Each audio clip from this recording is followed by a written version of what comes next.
Okay, ready? Hi, I'm AC Stranger. This is the Bad Movie Show, episode 13, the Lucky 13 show.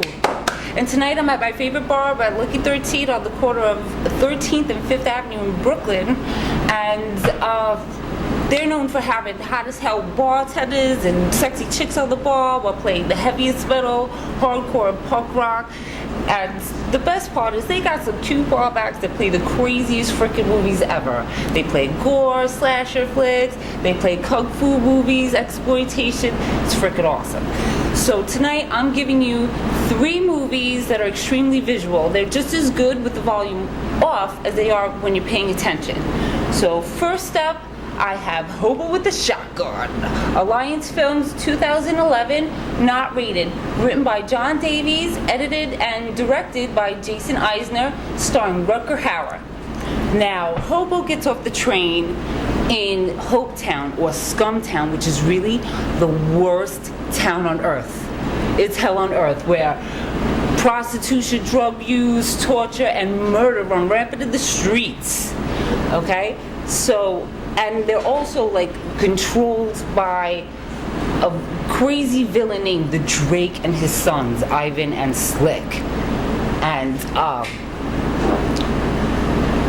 so the hobo wants to start a new life. So he collects as much money as he can to buy a lawnmower. But after witnessing a very violent robbery, he buys a shotgun instead and goes on a bloody vigilante rampage, killing all the low-life criminals he can find.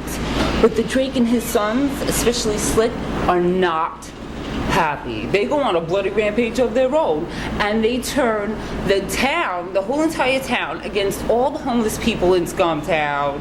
And they go crazy, and they kill all the homeless people. It's nuts.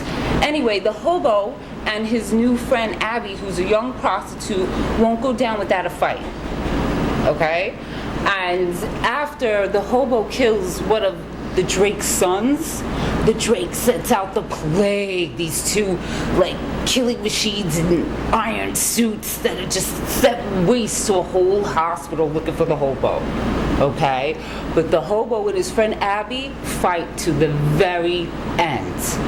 So people, this is ultra-violence at its best. This is one of the bloodiest movies I've ever seen. Okay? This is not for the delicate or the squeamish. Okay?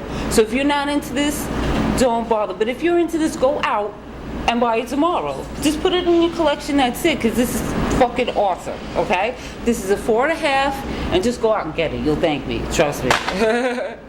Next up, I have Frankenhooker. Rated R, 1990, written by Robert Martin. No, Robert Martin, not Martin Martin. Frank Hettenlotter, directed by Frank Hettenlotter and starring James Lawrence. Okay, so Jeffrey Franken is like a part-time mad scientist, and he loses the love of his life, his girlfriend Elizabeth, in a freak lawnmower accident. He goes crazy, and people, honey, he's got problems. He collects all of Elizabeth's body parts that he could salvage and preserves them. Then he goes to New York City to 42nd Street. He gets himself some good prostitutes. He gives them super crack, okay? And then they explode. He collects those body parts, takes them home, and reassembles Elizabeth. And when she comes alive, he's in for more than he had expected, because basically she just wants a date. She goes back to Times Square to turn some tricks, blow some minds, heads, and bodies apart. This is awesome. Need a date?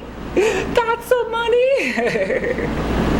Anyway, this is insane, bizarre, demented, and the end, really, you have to see for yourself to believe it. This gets a 4.5 and a bite as well. And this is just really one of the most talked about movies I've come across, and for good reason. So, bizarre, nuts, my kind of flick. This was great. Just put it in your collection too.